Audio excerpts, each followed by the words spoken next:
Okay, last time we talked about some principles that fall under my own personal square one.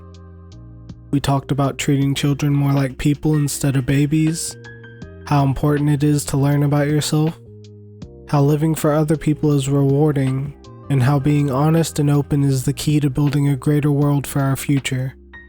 Today, I want to talk more about what falls under this umbrella of principles for me. The first point of my personal square one that I wish to talk about today is that I believe it's our responsibility to be open and educate ourselves about our children's interests. Their interests are valid and inform how they receive our dialogue in the first place. It can be so easy to write off what children have to say and assume they have nothing of substance to contribute. I can only hope that over time, we increasingly recognize that children's interests and muses exist as that for a reason. There's a reason why a kid might like Minecraft or other certain games, shows, platforms, and other things.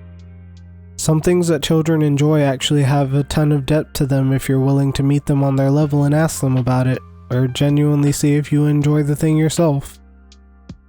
Children need validation and affirmation in the same way that everyone else does, and I believe that there'd be no better place for them to get that validation than from their favorite adults being interested in why they like the things they do.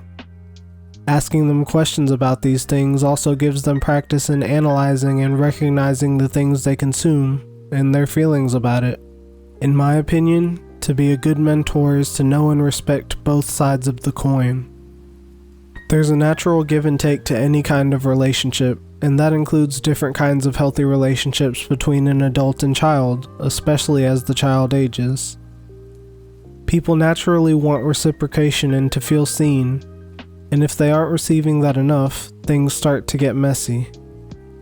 Children don't have the language or emotional literacy to communicate through those feelings without being taught it. So when a child isn't getting enough of these things, they can resort to behaviors that just get labeled as acting out. I believe a ton of potential problems could be cut from the root if we just decided as a whole to respect children more as people. That might be a controversial opinion to some, but I've witnessed both ends of that spectrum, and that's the conclusion I've drawn from it. We should respect children enough to ask them genuine questions, and give them space to come up with genuine answers. We should realize on a wide scale that rudeness can't be justified just because the person on the receiving end happens to be a child. That's something I think we're getting better at having realized every single day, and this progress personally makes me hopeful for the well-being of future generations. However, there's always more work to do. Little by little, there's always more progress to be made. I believe one of the areas we can improve in that would have a huge impact is utilizing more art and methods of expression in schools and communities. I believe that more schools should participate in PTA reflections. If you don't know what that is, neither did I until being 26 years old and it being way too late for me to have ever participated. PTA Reflections is a program in which schools can choose to participate, and students at any grade level can create their own art to submit to the program. The current arts categories that can be submitted are film production, music composition, visual arts, dance choreography, literature, and photography. There's a judging process, and eventually some of the works that get submitted even win awards. This program has been going for over 50 years, and in my opinion is an excellent method for keeping students interested in arts. I believe every school should be participating. Self-expression in the form of creativity is incredibly important to providing enrichment, keeping people learning how to express themselves in new ways, and even being a source of emotional regulation at times. I personally would have absolutely jumped at the opportunity to represent my school by writing poetry, recording a song, making a short film, or getting into photography. And I can't be the only one who feels that way. There should be no reason that another student goes their entire grade school career without knowing that programs like this exist, that they have the opportunity to be seen as artists and represent their school while doing so. They should know that we want them to make art, that we want to hear what they have to say. I believe we should make spaces in school for them to work on these things if possible, and find any other ways we can to keep encouraging this kind of expression. It's healthy to build strong hobbies, and the arts will always make a productive hobby.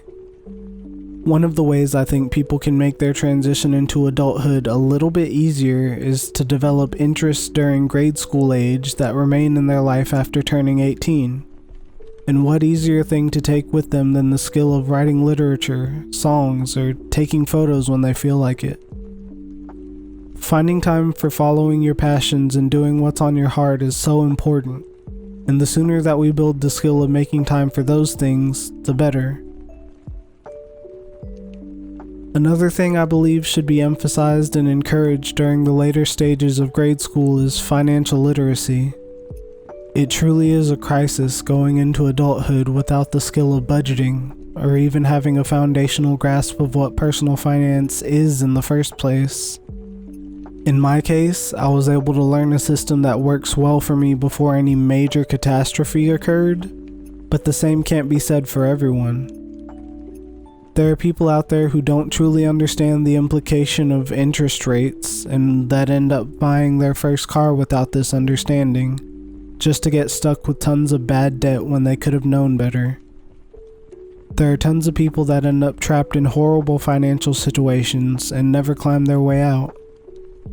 This lack of understanding has destroyed lives before, and will continue to if we don't change something about how we prioritize giving information. Financial responsibility is something that just gets thrust upon you when entering the workforce for the first time as an adult, and I believe this is one of the most major categories in which an educational resource specifically for young adults could be beneficial. There are various types of budgeting systems, money management tools, and overall personal finance methods. People should have detailed knowledge about these systems and tools before reaching a point of having to improvise, using trial and error as a last-ditch effort, just hoping that something works before it doesn't. People should be taught what it means to truly afford something, taught the value of having an emergency fund, and taught how to downsize their spending in the case of money being tight. Personal finance is an entire category of information that could honestly make up its own course, and in fact, there are budgeting courses available online. However, I feel that students shouldn't need to seek out resources on this topic. I believe the learning of personal finance should be mandatory in high school, right before they'll need to put that information into practice.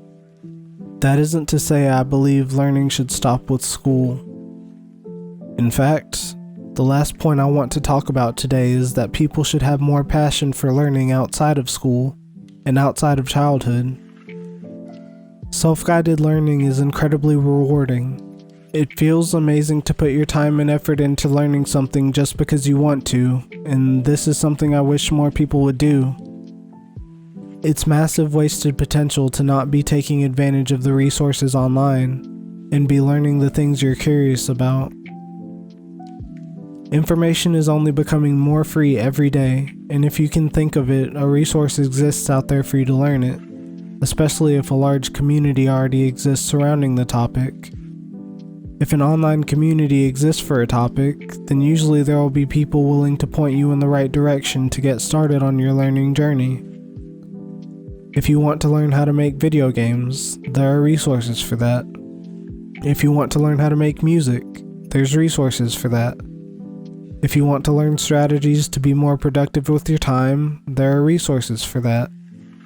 To learn how to interview well for jobs, to learn about history, language, technology, pretty much anything, there are resources for that. Any creative or practical pursuit you can think of has resources online dedicated to learning of the subject.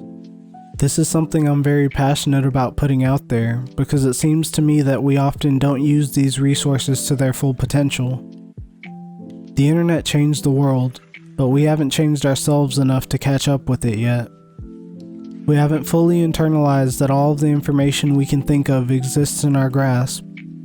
At least, not to the point that we realize we can use it to better ourselves. There's a lot of discourse about the use of technology in schools. I believe that there should be light use of technology in schools no matter what, because it reinforces the idea that our devices aren't simply tools of entertainment, that they can be tools of education and productivity, that it's all about how you choose to use them. However, there does become a dilemma when approaching that subject because of the varying viewpoints on it. I see the benefits of a classroom devoid of technology in the hands of students, and I see the benefits of heavy tech-based learning. At the end of the day, I believe the decision should be made based on how well students learn. If that means never putting a laptop in their hands, I believe we should go with that. However, there's also the factor that the future seems to be heading towards a tech-based workflow in many areas, and that self-guided learning as an adult harbors more potential while using technology. But, back to my original point, I believe that we should focus on instilling the value that self-guided learning and using the tools at hand to better yourself is imperative to a life well lived. There should be more emphasis in our families on teaching the ability to seek information.